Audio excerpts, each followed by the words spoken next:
congrats on Landman. I thought it was wonderful. Thank you. Good. Jacob, I wanted to start with you. I was curious what your preparation process was like for Cooper. You know, you have a number of gritty scenes out there in the field that are quite immersive. So I was curious what it was like for you. Yeah, Go ahead. the process of starting that was really, which James went through a lot of it with me. We had a 5-day roughneck camp and had to learn the proper way to do these skills and to work on these things without getting hurt, because we actually had a real rig. This is not CGI or fake. We were running a rig. And once we figured out those skills, everything started flowing a lot better, but it definitely gave us the insight that we needed to be able to do this safely and to make it look as good as it does. So. Yeah, I was going to say, it definitely looks realistic. So there you go. Mystery solved. That's great. And James, I wanted to ask, you know, Landman marks yet another Taylor Sheridan show in the books for you. I mean, what does it mean for you to continue to join and star in all these acclaimed projects by him, Landman being the latest? Well, you know, I started out as a fan, honestly. I was an unemployed, or, you know, I was going to say unemployable, but that wasn't true. I was unemployed, right? At the time. Unemployed at the time actor, and I went to see Sicario, and I remember in August of 2015, and I walked out of that theater, I'm not kidding you, I went to the poster, I thought, who wrote this movie? And I saw the name Taylor Sheridan, and I immediately texted my manager, and I said, I've got to work for this guy. And a year and a half later, I was on his first movie, Wind River, that he directed, and the rest has been history. So, you know, I think it's a dream come true for me to work with a writer that I admired so much and to be a part of his vision, and going to work for him is a blast every time. A challenge, but a blast.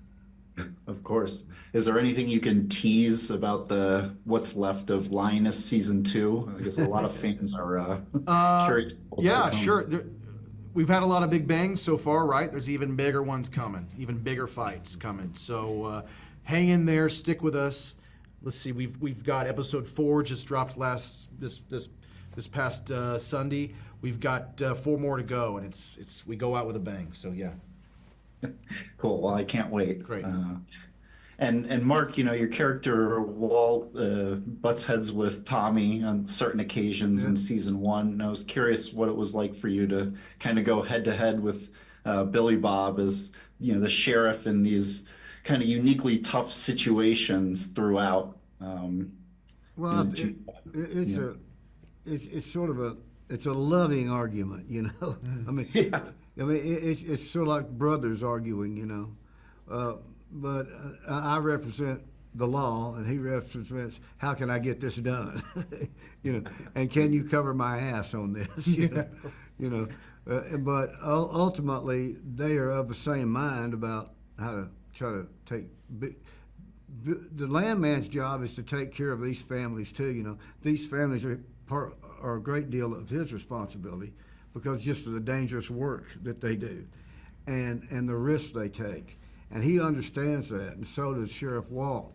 And they just sort of try to find a balance. And my idea is to try to keep us between the lines. And Tommy's character is basically this balances, doesn't it? This works. Yeah, this works, doesn't it? Yeah, I can do that, right? You know? So it's a really real to life dynamic, and I love it. I mean, it's just like working with Billy. It's like, you know, working with Billy Bob. It's like working with Billy Bob Thornton. Yeah, of course. Yeah, and I also wanted to ask Mark, you know, it's been 20 years since your movie The Punisher was released. Golly, yeah. And I was curious if you've, you know, kept up with the whole Marvel universe at all, or if you've seen, you know, any of the latest iterations of The Punisher. I've watched a few of them, you know, and Jonathan Hensley and I are really good friends, you know, and that was sort of Jonathan's interpretation of, I think it was the first R-rated Marvel comic at the time, you know. Right. But the character Harry Heck, I'm the only guy who has a picture of, when you look up in the Marvel universe of Harry Heck, it's me. It's you? Oh, right. I love that. Because, Nice. But, you know, Harry Heck got killed in the first comic. But I always keep telling Jonathan, now if you do this again, he could have just been wounded, you know.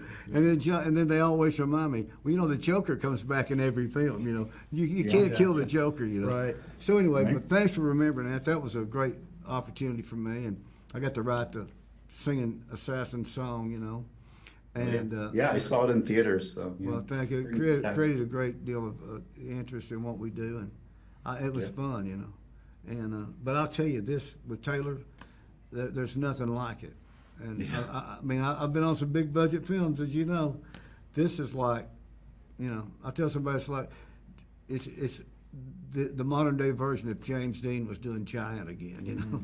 It's that big, you know, and the explosions are real because I've been close to a few of them. So, Yeah. but anyway, I'm glad to be working on the same with. Well, it's great. Yeah, congratulations again. I can't wait for everyone else to see it. So Thank you. thanks and nice to meet you guys. You too.